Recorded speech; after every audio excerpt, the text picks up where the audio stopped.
სამყარო ძალიან დიდია. შესაძლებლობები ფაქტობრივად უსაზღვრო. და თუნდაც ამ წამს შენს გვერდითა ოთახში შესაძლოა ძალიან საინტერესო ამბები ტრიალებდეს. არსებობს ხალხი, ვინც ამ ყველაფერში პირდაპირ მონაწილეობს და უბრალოდ ისე მოხდა, რომ შენ ჯერ მათ არ იცნობ. მე ესმავარ და ჩემი მთავარი მიზანია ყველაფერი საინტერესო, რაც შენამდე ჯერ არ მოსულა, განვიხილო და ახალი შესაძლებლობები დაგანახო. ამას კი მხოლოდ მაშინ მოვახერხებ, თუ მზად იქნები შენი ხმა ყველას გავაგონოთ. მოკლედ, შემოგვიერთდი და ერთად გავიხედოთ ჰორიზონტს მიღმა.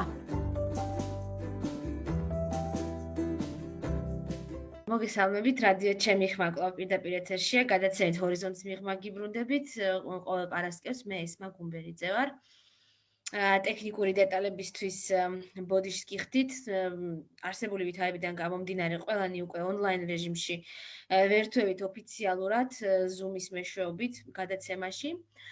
დღესაც როგორც უკვე ტრადიციულად ბოლო რამდენიმე გადაცემის განმავლობაში მოხდა, ისევ განვიხილავთ ორ ორგანიზაციას და ახალგაზრდულ ინიციატივას. პირველ რიგში მინდა ესე ვთქვათ, ვთხოვო, რომ მიკროფონები ჩართონ გიორგი კაკაბაძემ და ლილე გაბადაძემ, რომლებიც ისაუბრებენ მომავალ ლიდერთა გაცვლითი პროგრამა Flex-ის, იგივე კურსდამთავრებულთა ცხოვრების შესახებ. იმიტომ რომ ამ პროგრამაზე ერთია რომ თქვათ ის ითვალისწინებს გაცვლითი პროგრამაა და ითვალისწინებს ამერიკაში ერთწლიან ყოფნას, სწავლას და მასპინძელ ოჯახში ცხოვრებას. თუმცა მეორე არის რომ უკვე კურსდამთავრებულებს აქვთ ძალიან ბევრი შესაძლებლობა რომ თავიანთ თემში უკვე დაბრუნების შემდეგ გარკვეული შესაძლებლობები და გარკვეული პროექტები გააკეთონ. გიორგი და ლილე, თქვენ მოგესალმებით, ხოლო გადაცემის მეორე ბლოკში ასევე შემოგვიერთდებიან გიორგი რიჟვაძე და ალექსანდრე ქავთარაძე სამოქალაქო დარბაზიდან. გიორგი, მოგესალმებით, პირველ რიგში შენ ხარ მომავალ ლიდერთა გაცვლითი პროგრამის კურსდამთავრებულთა რესურს ცენტრში, კურსდამთავრებულთა კოორდინატორი. ამიტომ შენგან უნდა დავიწყო, ძალიან ზოგადად რო გითხრა, რა ხდება, როდესაც ეს ადამიანები ჩამოდიან უკვე ამერიკიდან, უფროს კლასელები არიან, ან აბიტურიენტები ან თქოთ, პირველ კურსზე არ არიან ჯერ. რა შეუძლიათ, რომ ჩაერთონ? გამარჯობა, როგორც ესამ თქვა, დიახ, ჩვენი პროგრამა შეიძლება ითქვას, რომ ორ ნაწილად იყოფა, კიდეც პირველი არის ამერიკაში ყოფნა და სწავლა, ხოლო მეორე გამოდის საქართველოში დაბრუნების შემდეგ მიმდინარე პროცესები. ყველაზე მთავარი მიზანი ჩვენი არის ის, რომ ჩვენმა მოსწავლეებმა ამერიკაში სწავლის და ცხოვრების შემდეგ საკუთარი გამოცდილება და ცოდნა, ასე ვთქვათ, ჩამოიტანონ საკუთარ ქვეყანაში და შემდგომ ეს გამოიყენონ აქ მიმდინარე პროცესებში და აქტივობებში. ჩვენ პირველ რიგში ვეხმარებით, რომ ამერიკიდან დაბრუნებულმა მოსწავლეებმა, ასე ვთქვათ, რეინტეგრაცია მოახდინონ საქართველოში და ასე ვთქვათ, ამ კულტურულ ასიმილაციას მიყვან და შემდგომ უკვე შეუდგნენ აქტიურად სხვადასხვა ინიციატივებში მონაწილეობას. ჩვენ შემიძლია თქვა სხვადასხვა აქტივობები, რასაც ხავაზობთ კურსდამთავრებულებს და მათთან ერთად ვახორციელებთ კიდეც. ეს იქნება სხვადასხვანაირი ვორქშოპები ან ტრენინგები სხვადასხვა თემებზე, ეს იქნება საჯარო გამოსვლები, პროექტების მენეჯმენტი ან მედია ციგნიერება.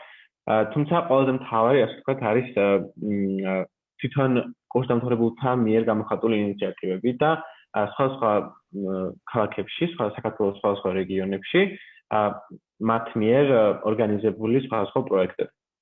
ჩვენ მათ ასეთ კურსდამთავრებულებს ქალაქების წარმომადგენლებს ვეძახით, ანუ city representatives, რაც გულისხმობს იმას, რომ სხვადასხვა რეგიონებში ეს კურსდამთავრებულები თავიანთი ინიციატივების მიხედვით აორგანიზებენ პროექტებს. ძირითადად ახალგაზრდებისთვის ეს არის შესაძლებლობა, რომ Flex-ის კურსდამთავრებულების მიერ ორგანიზებულ ღონისძიებებში მიიღონ მონაწილეობა. ამის გარდა Flex-ის კურსდამთავრებულებს აქვთ შესაძლებლობა მიიღონ მონაწილეობა საერთაშორისო ვორქშოპებშიც. ბევრი გქონია შემთხვევა, რომ სხვადასხვა რეგიონებში, მაგალითად სამხრეთ კავკასიის კურსდამთავრებულები ერთად გადიან ტრენინგს მსგავს თემებზე, ან აღმოსავლეთ ევროპის ქვეყნების კურსდამთავრებულები შილელესაც შეუძლია რომ უფრო თავის საკუთარ გამოცდილება გაგვიზიაროს, თუმცა როგორც ორგანიზაცია ჩვენ მხარს ვუჭერთ აი ამ ინიციატივებს, რომ კურსდამთავრებულებმა საკუთარი ინტერესების მიხედვით გამოხატონ და გაუზიარონ საკუთარი ცოდნა და გამოცდილება შემდგომ თავიანთ თანატოლებს. ეს ქალაქების წარმომადგენლები, ბოდიში გიორგი რო გაწყვეტინებ, ალბათ ის ახალგაზრდები არიან, ვინც ან ჯერ კიდევ თქვა სკოლაში სწავლობენ თავიანთ ქალაქებში, თავიანთ დასახლებებში, ან ვინც ახლოს ცხოვრობენ თბილისთან, იმიტომ რომ სამწუხაროდ თუ საბედნიეროდ ძალიან ხშირად, როდესაც ახალგაზრდა აბარებს უნივერსიტეტში, ის ძირითადად თბილისში ჩამოდის ხოლმე და მას ხშირ შემთხვევაში დრო არ აქვს, ცდილობს რომ თან სამსახური იშოვოს, თან რაღაც სტაჟირებები გაიაროს და ხშირ შემთხვევაში თავის დასახლებაში ჩასასვლელად ხშირად ვერ იცლის. და აი ამ პრობლემას ალბათ სკოლის მოსწავლეები აბალანსებენ, ხო? კი, ნამდვილად უმეტეს შემთხვევაში ეს ქალაქის წარმომადგენლები სკოლის მოსწავლეები არიან, მე-11 კლასის მოსწავლეები და სწორედ ეგ არის ერთ-ერთი კარგი ნაწილი ამ პროგრამის, რომ მხოლოდ თბილისში არ ხდება ამოხიებების განხორციელება და თუ დავუშვათ თბილისში თავად ორგანიზაცია და პირად მე დავუშვათ თავად კოორდინატორი ვახორციელებ სხვადასხვა პროექტებს სხვადასხვა რეგიონებში უკვე კურსდამთავრებულებს აქვთ რომ რეგიონში მცხოვრებ ახალგაზრდებს მისცენ იგივე საშუალება რაც თბილისში შეიძლება კონდეთ სხვებს. მე მინდა რომ გადავიდე უკვე კითხვით. რა ხდება ამ კურსდამთავრებულთა რესურს ცენტრში? რა სივრცე არის ეს? რა რესურსებს სთავაზობს ის კურსდამთავრებულებს? რა ვორქშოპები ახსენა გიორგი საკმაოდ ხშირად რამდენჯერმე და რა თემებზე ხდება ხოლმე ეს ვორქშოპები? ძირითადად როგორც წესი თვითონ უფროსი კურსდამთავრებულები ატარებენ ხოლმე, არა ამ სხვა შეხვედრებს, ტრენინგებს? ესე იგი, თვითონ ეს ამერიკული საბჭოების ოფისი რა ადგილით არის, ძირითადად მან დიკრიბებიან თბილისში მყოფი კურსდამთავრებულები, იქიდან გამომდინარე, რომ ყველაზე მოსახერხებელი ადგილი, ასე ვთქვათ, ერთად შესაკრებად და ძირითადი, ასე ვთქვათ, თბილისში განხორციელებული პროექტები ძირითადად მან იმართება. აი ვთქვათ, არ აქვს მნიშვნელობა რა სახის პროექტია, თუნდაც ვთქვათ, ჰელოუინის ან რაღაც საახალწლო შეხვედრა იყოს, ან უფრო სერიოზული ვთქვათ, თუნდაც წარმატებულ კურსდამთავრებულებთან შეხვედრა ან სხვა ვთქვათ სხვა ადამიანებთან შეხვედრა იქნება თუ ნებისმიერი სახის პროექტი ძირითადად მან იმართება ხოლმე და თვითონ ვორქშოპებს რაც შეეხება მე პირადად მონაწილეობა მაქვს მიღებული flexibility workshop-ი ქვია რომელიც სპეციალურად არის ფლექსელებისთვის ასე ვთქვათ შექმნილი ვორქშოპი ჩემ წელს როგორც გიორგი მახსენა ზოგადად უწევთ ვთქვათ სამხრეთ კავკასიის ქვეყნებს აღმოსავლეთ ევროპის ქვეყნებს ცალ-ცალკე ვორქშოპები ჩემ წელს როგორც მოხდა ჩვენ მოგვიწია ძალიან ბევრ ქვეყანას ასე ვთქვათ ერთად ლიტვაში წასვლა და მაშინ ვიყავით როგორც სამხრეთ კავკასია, ისე აღმოსავლეთ ევროპა, ისე ვთქვათ სხვადასხვა ქვეყნები, ძალიან ბევრი ქვეყანა ვიყავით 10-15 ერთად. და ეს იყო ის თემა იყო დებატები და ასევე იყო storytelling, ანუ როგორ უნდა, ასე ვთქვათ, ხარისხიანად როგორ უნდა წარმოაჩინოს შენი წარმატების ისტორია თუ სხვადასხვა სახის ისტორია, ამაზე გქონდა ძირითადად ერთკვირიანი ტრენინგი. და მისი, ასე ვთქვათ, ორგანიზატორები არის თვითონ ამერიკული საბჭოების სტაფი, ანუ ის უფრო მეტად ამერიკაში მყოფი ადამიანები, თუმცა ამავდროულად, ვთქვათ, ტრენერები იყვნენ ჩვენი კურსდამთავრებულებიც, მაგალითად, ანუ ქართველი კურსდამთავრებულებიც იყო, ვთქვათ, ჩვენი დებატების ტრენერი იყო ალექსანდრე ზიბზიბაძე მაგალითად, რომელიც საქართველოს ფლექსის კურსდამთავრებულია. შესაბამისად, ანუ ეს ასე ვთქვათ, ვორქშოპები არის ყველაზე კარგი შანსი, რომ ნუ რა თქმა უნდა შეისწავლო ეს სხვადასხვა საინტერესო თემები და ამავდროულად შეხვდე ძალიან ბევრ კურსდამთავრებულს, არა მარტო ქართველებს, სხვა ქვეყნების წარმომადგენლებსაც, რაც მე მაგალითად სხვა შემთხვევაში ეგ შანსი არ მომცემია. და ვორქშოპები ძირითადად მე პირადად რაშიც მივიღე მონაწილეობა ამ თემაზე იყო. თუმცა როგორც ვიცი, ყოველ წელს სხვადასხვა თემებზე არის აპლიკაციები წარმოდგენილი და დაინტერესებულ პირებს შეუძლიათ სხვადასხვა ვორქშოპები შეავსონ. მე პირადად ეს მაინტერესებდა და ეს შევავსე, თუმცა არის კიდევ ძალიან ბევრი სახის, იყო ასე ვთქვათ, ინგლისური ენის როგორც მახსოვს, ძალიან ბევრი სხვადასხვა თემა არის, ვინც ყველა სხვადასხვა ინტერესი აქვს, შესაბამისად ერთი ინტერესის ადამიანები ერთად იკრიბებიან ხოლმე. პროექტების წერაზეც იყო ლილე, მინდა კითხო ასევე საგრანტო პროგრამაზეც, რომელიც კურსდამთავრებულებისთვის არსებობს და ამ პროგრამის ფარგლებში გარკვეული პროექტიც გააკეთე, ამაზე რო გითხრა მოკლედ. კი. როგორც გიორგი მახსენა ქალაქის წარმომადგენელზე, ერთ-ერთი ქალაქის წარმომადგენელი ვიყავი მეც ტყიბულში, იქიდან გამომდინარე, რომ როცა დავბრუნდი, მე 12 კლასში ვიყავი და ამიტომ ჯერ კიდევ არ ვიყავი თბილისში ჩამოსული და სწორედ როდესაც ქალაქის წარმომადგენელი ვიყავი, მაშინ ძალიან ბევრი პროექტი განვახორციელა და ერთ-ერთი იყო GYSD-ის გრანტი არის, რომელიც უნდა დაწეროდა, ანუ სპეციფიკური, ასე ვთქვათ, ის აქვს მაგას სტრუქტურა, ცოტა რთული ასახსნელია, მაგრამ ასე ვთქვათ, მარტივად რო ვთქვა, 50-50%-ზე იკრიბება გრანტი, ანუ რაღაც ნაწილი შენ თვითონ უნდა შეაგროვო, გულისხმობ, ვთქვათ, შეგიძლია იპოვო ადგილი, სადაც ამას განახორციელებ, ვთქვათ, ეს ხო შენი რაღაც შენ მიერ ნაპოვნი რაღაც, ვთქვათ, ფასოდ ნაპოვნი რაღაც ადგილია. შესაბამისად, მსგავსი, ვთქვათ, მისი შესაფერის თანხას მოგცემს ამერიკული საბჭოები. ანუ 50-50%-ზე ნაწილდება და შესაბამისად მე ძალიან ბევრი თანხა არ მჭირდებოდა და შევაგროვე, ასე ვთქვათ, საკმარისი, რომ განახორციელებინა პროექტი ბაღებში. ტყიბულში არ გვაქვს ბევრი ბაღი და ამიტომ ეს გრანტი დავწერე. სამ ბაღზე გავთვალე და იყო ასე ვთქვათ ერთდღიანი პროექტი თითო ბაღში, სადაც მასწავლებლებსაც და ბავშვებსაც დავანახეთ ალტერნატიული სწავლების, ასე ვთქვათ, სახე, სადაც უფრო მეტად ამერიკული თამაშები ვითამაშეთ, სხვადასხვა სახის აქტივობები ვაჩვენეთ, ძალიან ბევრი სახატავი რვეულები, ფანქრები, აი ეგეთი მატერიალები, რაღაც პატარ-პატარა რაღაცები მივიტანეთ და თანხები მაგაშიც დავხარჯეთ და უბრალოდ ესე ვთქვათ ერთი დიდი პროექტი განვახორციელეთ ჩემ ქალაქში და მე პირადად მეორე გრანტი რაც დავწერე, მეორე გრანტი იყო უკვე აი რომელი ვორქშოპიც ვახსენე ლიტვაში, იქიდან ჩამოსულმა ქართველებმა განვახორციელეთ უკვე იმავე თემაზე დებატებზე განვახორციელეთ თბილისში.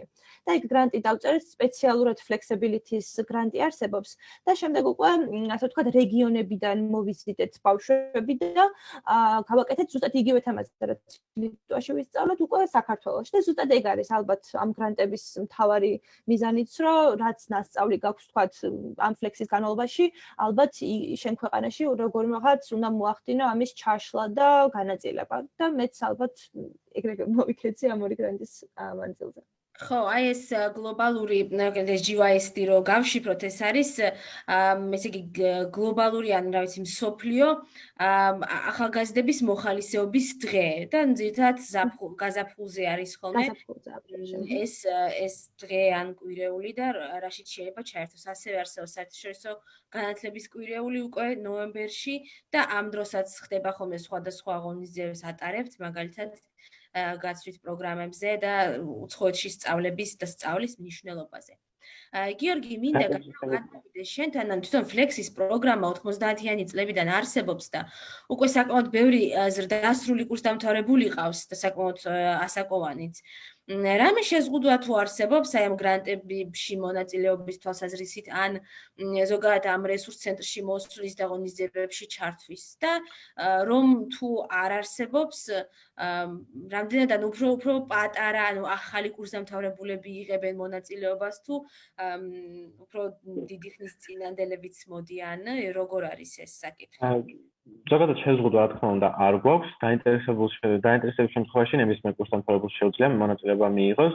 სამწუხაროდ, რაც უფრო იზრდებიან და პროფესიონალურად ვითარდებიან კურსდამთავრებულები, სამწუხაროდ ნაკლები დრო რჩებათ, რომ სხვადასხვა აქტივობებში მიიღონ მონაწილეობა, თუმცა ძალიან ბევრი აქტიური უფროსი კურსდამთავრებულის ყავს, რომელიც თუნდაც მენტორებად გვევლინებიან ამ ვორქშოპებზე, ან საკუთარი ინიციატივებით ატარებენ უკვე ტრენინგებს სხვადასხვა თემებზე.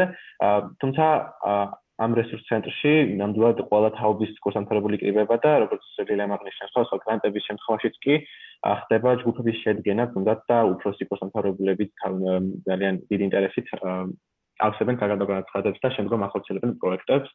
ეს შეიძლება იყოს ინდივიდუალურად ან ჯგუფურად და ამიტომ ნებისმიერ კურსდამთავრებული მონაწილეობს, თუმცა რა თქმა უნდა, ჩვენ ვცდილობთ, რომ უფროს კურსდამთავრებულებისთვის მეტად ადაპტირებული შემოთავაზებები გქონდეს და მათთვის უფრო საინტერესო საკითხებზე შევთავაზოთ აქტივობები, თუნდაც ეს იქნება ოჯახის ასე family friendly ოჯახური შეკრებები ან უფრო თემატური პროფესიული შეხვედრები ან networking-ის შესაძლებლობები, ამიტომ ვცდილობთ, რომ ყველა თაობის კურსდამთავრებული თანაბრად დაინტერესოთ და ჩართოთ აქტივობებში. თუმცა ახალგაზრდები უფრო მონაწილეობენ. კურსდამთავრებული ყავს, იმიტომ რომ 80-90 ადამიანს უშვებენ ყოველწლიურად ამერიკაში და შესაბამისად უფრო მეტ ადამიანს აქვს შანსი, რომ ამ ყველაფერში ჩაერთოს, ვიდრე დავუშვათ იყო ეს 4 თუ 5 წლის წინ, როდესაც 45 მიდიოდა მხოლოდ საქართველოდან. და ჩემ მხრივ ვიტყვი, რომ აი ამ რესურს ცენტრში ძალიან ისეთი მეგობრული გარემოა, ან ვისაც ჭირდება მაგალითად ან ინტერნეტთან წვდომა, ან პრინტერი, ან რამე მსგავსი კურსდამთავრებულებს გულისხმობ. შეუძლიათ მარტივად რომ მოვიდნენ, ან თუნდაც ფილმის ყურება თუ უნდათ ერთად და არის ამის შესაძლებლობა, რომ ერთმანეთი არ დაკარგონ რაღაც ერთმანეთთან კავშირები მათ შორის და ასევე ეს ყველაფერი ანუ ამერიკის სახელმწიფოს მიერ ფინანსდება და ძირითადად თვითონ ფლექსის კურსდამთავრებულებისთვის იქნება.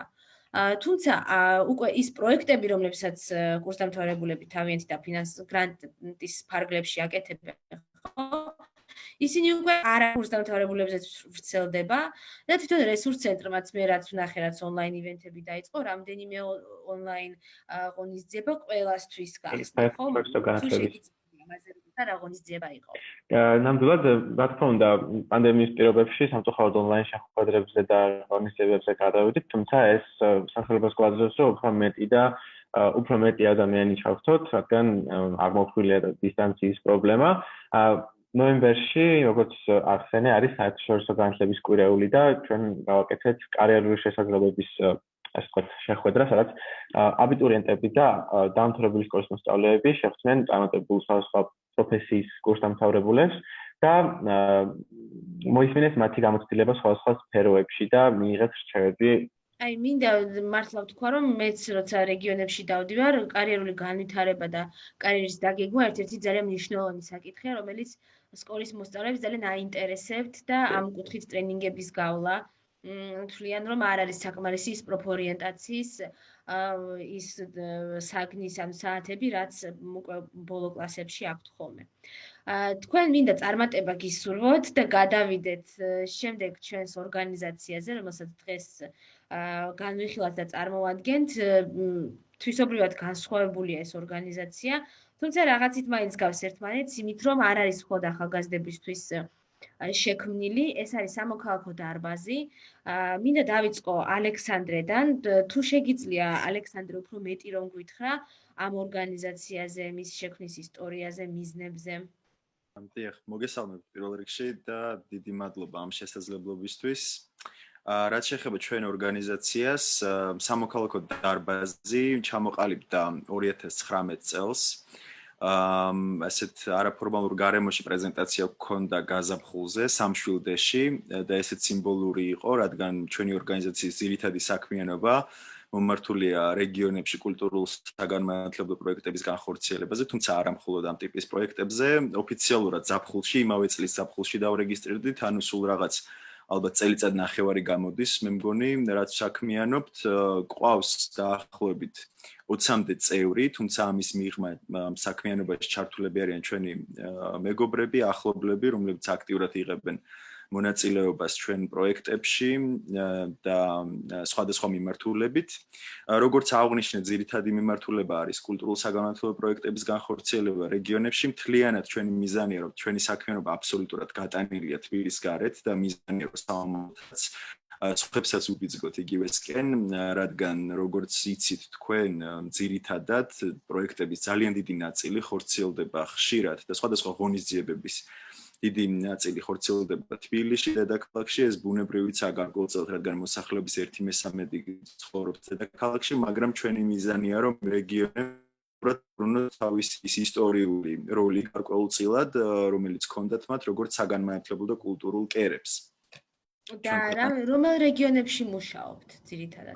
ჩვენ შეზღუდვა არ გვაქვს ამ კუთხით, ყველა რეგიონზე გვაქვს გათვლილი სხვადასხვა პროექტ და გეგმა. ამ ეტაპზე შემიძლია გითხრათ, რომ ამ პერიოდში რაც მოვასწარით ამ წელიწადნახევარში, უკვე გვქონდა პროექტები და გვაქვს პროექტები კახეთში, აჭარაში, სამეგრელოში, ქვემო ქართლში და სხვა რეგიონებშიც გეგმავთ სხვადასხვა პროექტის განხორციელებას. ერთ-ერთი მთავარი პროექტი, რითიც დავიწყეთ, იყო მოძრავი აკადემია, რომლის ფარგლებშიც ჩავდიოდით სხვადასხვა სათემო განათლების ცენტრებში, ახალგაზრდულ ცენტრებში, რეგიონებში, ან ჩაყვავდა სხვადასხვა პროფესიის წარმომადგენლები და ვაკეთებდით პრეზენტაციებს, მოხსენებებს ადგილობრივებისთვის საინტერესო თემატიკაზე, ვახორციელებდით სხვადასხვა ღონისძიებებს, რომელზეც ალბათ დეტალურად შემდგომ გიორგი ისაუბრებს.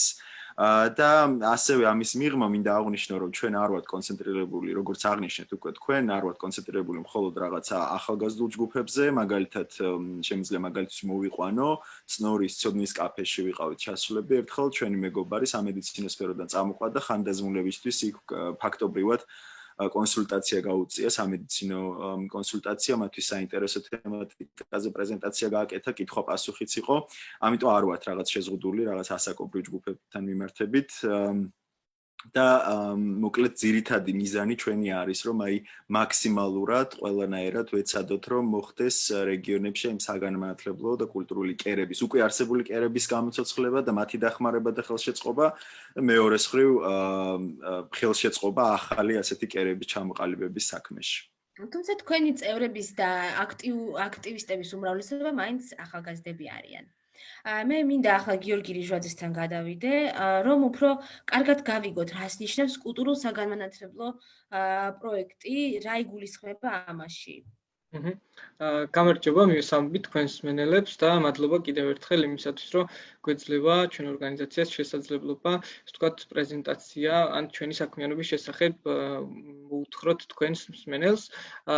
აი რა იგულისხმება ალბათ პირველ რიგში ის, რომ როდესაც პანდემია დაიწყებოდა, სანამ პანდემია დაიწყებოდა, ჩვენ მაგალითად, როგორც ალექსანდრემ აღნიშნა, სხვადასხვა რეგიონში დავდიოდით და კონკრეტულ რაღაც შეხვედრებს, კულტურულ საგანმანათლებლო შეხვედრებს ვახორციელებდით, აი კონკრეტულად რომ გითხრათ წალკაში, თეთრიწყალოში, კოდაში, შაუმიანში, ჯვარში, სენაკში და ასე შემდეგ ჩავდიოდით და ვესაუბრებოდით სხვადასხვა ასაკის ჯგუფებს, სხვადასხვა თემებზე. ამის გარდა შაუმიანში ჩავატარეთ ფესტივალი, რომელშიც ესე ვთქვათ იყო გაერთიანებული ადგილობრივი ბიზნესი შეუწყეთ ხელი და მათ წარმოადგენეს სხვადასხვა თავიანთი პროდუქციები, ასევე ყავდა ჩაყვანილი მომღერლები, იყო ილუზიონისტი და იყო ძირითადად იდეა იმისა, რომ გამოცოცხლებულიყო როგორმე შაუმიანი და აი ამ ადამიანებს ქონოდათ იმის განცდა, რომ ჩვენ ვაკეთებთ რაღაცებს რეგიონში და რეგიონშიც ხდება რაღაცნაირად გამოცოცხლება. ამის გარდა გვაქვს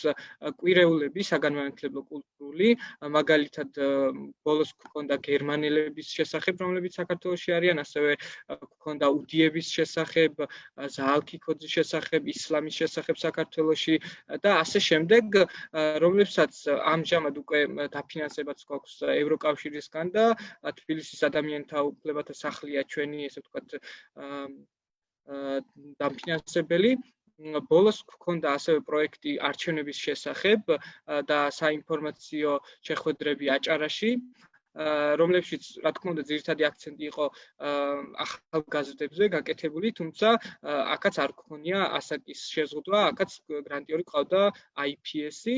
ამის გარდა გვაქვს ჟურნალი, ონლაინ ჟურნალი, სადაც ვწერთ სხვადასხვა საინტერესო სტატიებს, ბლოგებს და მსგავს ინფორმაციებს. აქვე მიმართავთ თქვენ მსმენელებს, რომ შეუძლიათ მათაც ჩვენს ონლაინ ჟურნალში გამოაქვეყნოს თავიანთი სტატია, ძალიან მარტივია. აი ამის ეს პროცესი არის ხოლმე სტატიები, მაინც რომ წარმოდგენა გქონდეს. აი ძირითადად არის კულტურულ თემებზე, ამ შესახებ ალბათ უფრო ალექსანდრე შემდეგ დაამატებს, მაგრამ არის მაგალითად კათოლიკეების შესახებ რაღაც სხვადასხვა მაგალითად არჩევნებზე მქონდა მე პირადად დაწერილი 2 სტატია და ეხლა გვაქვს უკვე ახალი ფორმატი, რომელზეც ალბათ ისევ ალექსანდრე დაამატებს, ეს არის პოდკასტი, რომელიც გაგრძელდება და უფრო მრავალფეროვანი გახდება. ამის გარდა, როგორც აღნიშნა ალექსანდრე, გვაქვს მოძრავი აკადემია, თუმცა აი იმის გამო რომ არის ახლა პანდემია და მსგავს რეალობაში გვიწევს ცხოვრება, ჩვენზეც აისახა ეს ყველაფერი ვერ ჩავდივართ, ესე ვთქვათ, ფიზიკურად რეგიონებში, ამიტომ ვცდილობთ, რომ ძირითადად იყოს საინფორმაციო ხასიათის ჩვენი შეხვედრები და რაღაც მასალები დავაგროვოთ, რომელიც ყველასთვის იქნება ხელმისაწვდომი. სულ ეს იყო, რაც უნდა აი ალექსანდრეს მინდა ასე ვკითხო რეგიონებში როდესაც ჩადიხართ აი რა ესაუბრებით იქ ადამიანებს რა გამოწვევებზე საუბრობენ ისინი რა აინტერესებთ ყველაზე მეტად რო გითხრათ დიახ მადლობა კითხვისთვის ესე იგი ჩვენ პირველ რიგში აღნიშნავ რომ ძირითადად როცა ჩავდიოთ როცა გქონდა ამის საშუალება პანდემიამდე რა თქმა უნდა რასაც ვატარებდით ამ პრეზენტაციას მოხსენებას ეს ყოველთვის წინასწარ იყო შეთანხმებული ანუ ჩვენ ესე არ არის რომ ჩვენ მოვიფიქრებთ რაღაც თემას და მე ჩავდივართ და იმაზე ვესაუბრებით მაგალითად ვიღაც სტუმარი ჩაყავს ამას სასაუბრო წინასწარ ვათანხმებთ მათთვის საინტერესო თემებს ამიტომ ეს თემები ძალიან მრავალფეროვანია და ისეთივე მრავალფეროვანი როგორც ნებისმიერ სხვა ადგილას ეს დიდ ქალაქში იქნება დაბაში თუ სოფელში თუმცა არსებობს რაღაც ლოკალური ადგილობრივი გამოწვევებიც სხვადასხვა ინტერესები, აი ეს იგივე ფესტივალი, რაც გიორგი მახსენა, ეს გიორგის იდეა იყო თავდაპირველად, თუმცა აი შაუმიანის სათემო განათლების ცენტრთან ერთად გავაკეთეთ და ძალიან აიტაცეს იქაც და ძალიან მოეწონათ ეს იდეა. მარნეულის მუნიციპალიტეტში არის ეს სოფელი. დიახ, მარნეულის მუნიციპალიტეტშია და იქ არსებობს ეს სათემო განათლების ცენტრი შაუმიანის და ძალიან აქტიურად ჩაერთონ ამ ობავში, ძალიან გაუხარდათ, იმიტომ რომ როგორც თვითონ აღნიშნეს, ესეთი რაღაც ჩვენთან არ ყოფილა მანამდე და ამიტომ ჩვენი სურვილი რომ სამომავლოდაც სხვაგანაც გავაკეთოთ ესეთი ფესტივალები, სხვა ტიპის ღონისძიებები, ასევე მინდა აღვნიშნო უბრალოდ რომ ჩვენი წევრები, ორგანიზაციის წევრები არ არიან რომელიმე ერთი კონკრეტული რეგიონიდან, სხვადასხვა რეგიონიდან არიან ძირითადად წარმოდგენილები, ეს შეიძლება იყოს კახეთი, ქართლი, აჭარა და ასევე ის რაც შევეხო მოკლედ ასევე გიორგიმ რაც ახსენა კონკრეტულ პროექტებზე რამდენიმე შემთხვევა იყო ასეთი რა თქმა უნდა როცა ჩვენ შევიტანეთ რაღაც პროექტებზე და რაღაც დაფინანსება ან თანადაფინანსება მოვიპოვეთ მაგრამ მინდა გითხრათ რომ ჩვენ არ ყავს ერთი რომელიმე დონორი ორგანიზაცია ან ერთი დამფინანსებელი და არც გვეყოლება ეს ჩვენი პრინციპული გადაწყვეტილებაა ჩვენ ძირითადად საკუთარი ხარჯებიდან ვაფინანსებთ ყველაფერს მინდა გითხრათ ეს არ არის ადვილი მაგრამ ვცდილობთ ყოველ შემთხვევაში და ასევე ძირითადად ჩვენი წევრები საქმიანობენ რაღაც მოხალისეობრივი პრინციპით იშვიათი შემთხვევების გარდა როცა რაღაც კონკრეტულ პროექტებს ვახორციელებთ იქ შეიძლება გქონდეთ რაღაც სიმბოლური ანაზღაურება მაგრამ მეტწილად აი ამდენი წევრი 20-მდე ადამიანის აბსოლუტურად ესეთი მოხალისეობრივი პრინციპით არის ჩართული ამ საქმიანობაში ძალიან საინტერესო იყო ვიდეო სოფელ ზინობიანის დამფუძნებლის შესახებ და ზოგადად რომელიც არის უდია და უდიების თემის საქართველოში ესე თქვა პირველ დამფუძნებლის შესახებ უბრალოდ დამაინტერესა ეს სოფელი არის კახეთში ანუ აჭარიდან მართლა ქვეყნის მეორე ბოლოს აი როგორ გადაწყვიტეთ ან რომ აი ამ უდიებზე გადაგიახოთ მაგალითად ფილმიდან საკმაოდ მცირე რიცხოვანი ეროვნება ანუ საქართველოში და ბევრმა არც იცის მის შესახებ და როგორ შეარჩიეთ დიახ, ესე იგი, როგორც აღნიშნე, ჩვენ არ ვართ რაღაც შემოფარგლული, რაღაც რომელიმე ერთი კონკრეტული რეგიონი, ჩვენი საქმიანობა არ არის ამ შემოფარგლული, ამიტომ ერთ-ერთ მოდელად, ასე ვთქვათ, სამომავლოდ სხვადასხვა პროექტების განხორციელებისა ავიღეთ სოფელი ზინობიანი. ნუ აქ სუბიექტური მიზეზები იყო, რატომ ზინობიანი, იმიტომ რომ მე თვითონ მქონდა პირადად კავშირი ამ ადგილთან, რადგან მაქვს კავშირი უფრო სწორად, რადგან მეც ნაწილობრივ გახლავართ. მაგრამ ყავს ასევე კიდევ ერთი წევრი სამოქალაქო დარბაზის ამ სოფლიდან ზინობიანიდან ანა აივაზაშვილი და ერთად გადავწყვიტეთ რომ რაღაც პროექტები დაგვეწყო და აი ამის ფარგლებში გადავწყვიტეთ შევიტანეთ ყვარლის მუნიციპალიტეტში მერიაში შევიტანეთ განცხადება სოფლის მოსახლეობასთან ერთად სამოქალაქო დარბაზმა და მოვითხოვეთ ნებართვა რომ დაგვედგა ზინობის ილიკაშვილის სკულპტურა რომელიც დაარსა ეს სოფელი მე-20 საუკუნის დასაწყისში და ასევე თანდართული საინფორმაციო დაფა ქართულად და ინგლისურად, სადაც იქნება მონაცემები სოფელზე, თავად უდიებზე, მათ კულტურასა და ისტორიაზე. მივიღეთ ეს ნებართვა, მინდა გითხრათ და ამ პროექტს ვახორციელებთ, ახლა ვაგროვებთ თანხას ამისთვის და ალბათ შემდეგი წლისთვის უკვე ეს კულტურა და საინფორმაციო დაფა იქნება სოფელში, მაგრამ ამის მიღმა უამრავი სხვა პროექტი გვაქვს დაგეგმილი ზინობიანში და როგორც გითხარით, გარკვეულ მაგალითად მოდელად გვინდა წარმოვადგინოთ ეს სოფელი ჩვენი საქმიანობისა ასევე სხვა რეგიონებში სამომავლოდ, იმიტომ რომ აქ გეგმავთ ფესტივალს, გეგმავთ სათემო განათლების ცენტრის გახსნას, ეთნოგრაფიულ მუზეუმს და ასე შემდეგ, უამრავ საინტერესო პროექტს. კი, მინდა წარმატებები გისურვოთ ამ საქმეში, იმიტომ რომ კიდევ ერთხელ შეგვიძლია დავინახოთ, რომ ჩვენი თუნდაც წარსული, ჩვენი იდენტობიდან გამომდინარე, შეიძლება ეს გახდეს ჩვენი შთაგონების წყარო, თუ გვინდა რომ აქტიურები გავხდეთ. ხო, ძალიან ხშირად ისმის კითხვა, რომ მინდა აქტიურობა, მაგრამ რა გავაკეთო?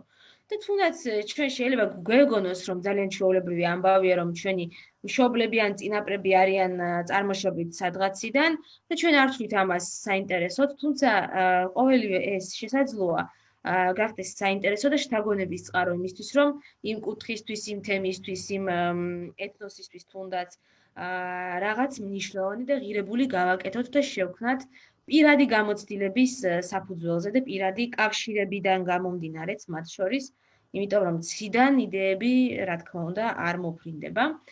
ჩვენი გადაცემა უკვე დასასრულს უახლოვდება და მინდა 4-ივეს გთხოვოთ თითო წინადადებით რო გითხრათ, თქვენი აზრით რა არის საქართველოში ახალგაზრდებისთვის ყველაზე მნიშვნელოვანი? მინდა ლილედან დავიწყოთ. ჩემი გამოცდილებიდან რომ ვიტყვი უბრალოდ, რომ ალბათ ძალიან მნიშვნელოვანია უფრო და უფრო პატარა ასაკიდან დავიწყოთ აქტიურად ჩართვა უფრო მოხალისეობრივ საქმიანობაში, რადგან მე პირადად სწორედ 15 წლიდან ვთქვათ, ძალიან აქტიურად ვარ სხვადასხვა მოხალისეობრივ პროექტში ჩართული და სწორედ ამის საფუძველზე მივაღწია ჯერ თუ რამეს მიმიღწევია, იქიდან გამომდინარე, რომ სხვადასხვა პროექტები, სხვადასხვა ასე ვთქვათ გზებს აღებს და შემდეგ უკვე შეგიძლია ვთქვათ სასურველი გზა აირჩიო, ამიტომ ვფიქრობ, რომ საინტერესო იქნება თუ კი ბევრ მოხალისეობრივ პროექტში ჩაერთვებიან ახალგაზრდები. მე ალბათ არ ვიქნები ორიგინალური და ვიტყვი, რომ ყველაზე მნიშვნელოვანად ამ კუთხით მიმაჩნია ხარისხიანი განათლების ხელმისაწვდომობა.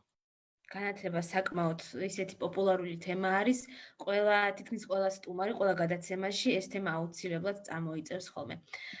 გიორგი რიჟვაძეს ვთხოვ.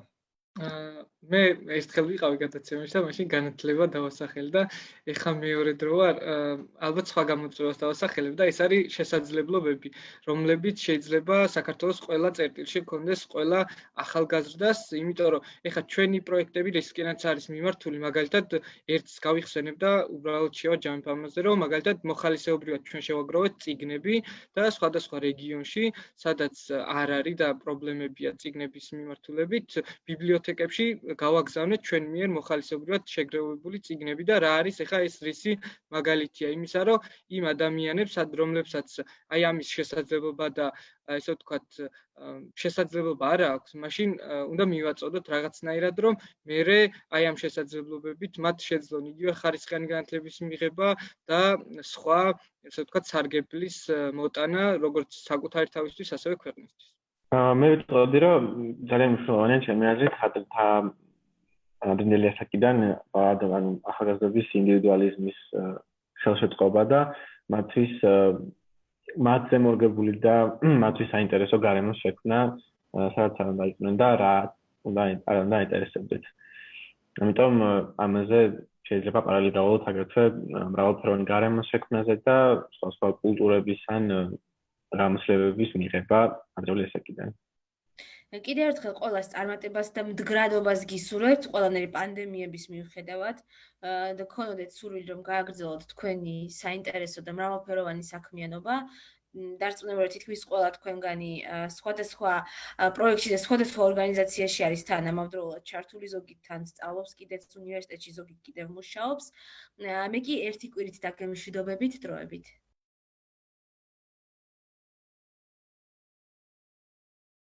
სამყარო ძალიან დიდია. შესაძლებლობები ფაქტობრივად უსაზღვრო. და თუნდაც ამ წამს შენს გვერდითა ოთახში შესაძლოა ძალიან საინტერესო ამბები ტრიალებდეს. არსებობს ხალხი, ვინც ამ ყველაფერში პირდაპირ მონაწილეობს და უბრალოდ ისე მოხდა, რომ შენ ჯერ მათ არ იცნობ. მე ესმავარ და ჩემი მთავარი მიზანია ყველაფერის საინტერესო, რაც შენამდე ჯერ არ მოსულა, განვიხილო და ახალი შესაძლებლობები დაგანახო. ამას კი მხოლოდ მაშინ მოვახერხებ, თუ მზად იქნები შენი ხმა ყველას გავაგონოთ.